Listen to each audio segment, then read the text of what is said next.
पहलगाम में हुई घटना के बाद फारूक अब्दुल्ला के बयान से लेकर आज हुई राफेल विमानों की खरीद जैसे मामलों को लेकर बीजेपी सांसद और वरिष्ठ नेता सीपी जोशी से बात की हमारे असिस्टेंट एडिटर ललित नारायण कांडपाल ने।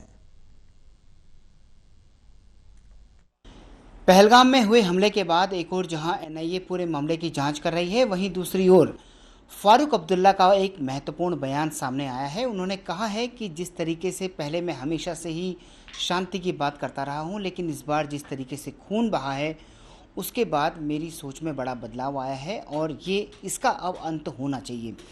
इस पूरे मसले पर बात करने के लिए मेरे साथ मौजूद हैं भारतीय जनता पार्टी के वरिष्ठ नेता सीपी जोशी।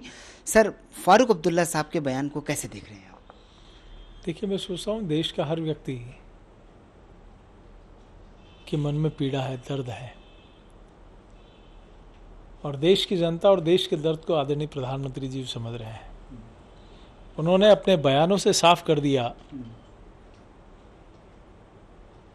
कि सरकार का रुख क्या है और आने वाले समय में क्या होगा। पूर्व में भी देश में जिस प्रकार की घटनाएं हुई, चाहे उरी पुलवामा में हो, जवाब भी दिया और करारा जवाब दिया। जो पहले कभी नहीं हुआ वैसा जवाब मिला। और मैं सोचता हूँ ये दर्द उनके दिल में है, आग धधक रही है।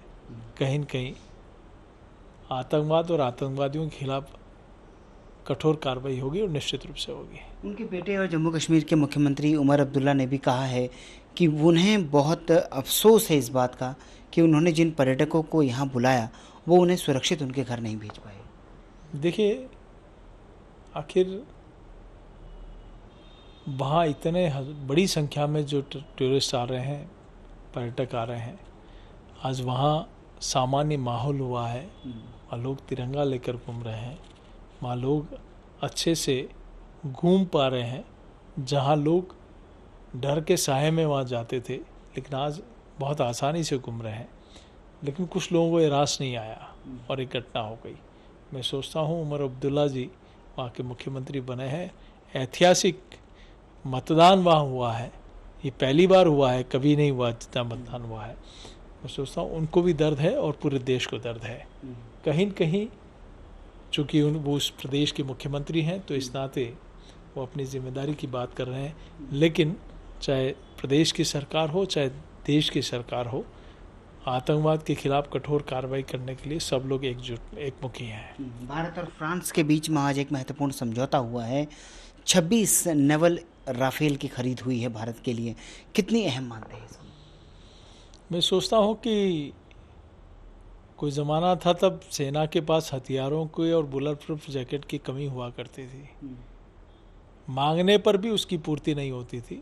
लेकिन आज बुलेट प्रूफ जैकेट भी हैं, आधुनिक हथियार भी हैं, लड़ाकू विमान भी है और राफेल जैसे फाइटर प्लेन भी है। और वो बहुत बड़ा बेड़ा, अब आज की डील के बाद वो बेड़ा और बढ़ जाएगा। तो निश्चित रूप से हमारी सेना और सैनिकों का मनोबल भी ऊंचा है, हौसला भी ऊंचा है।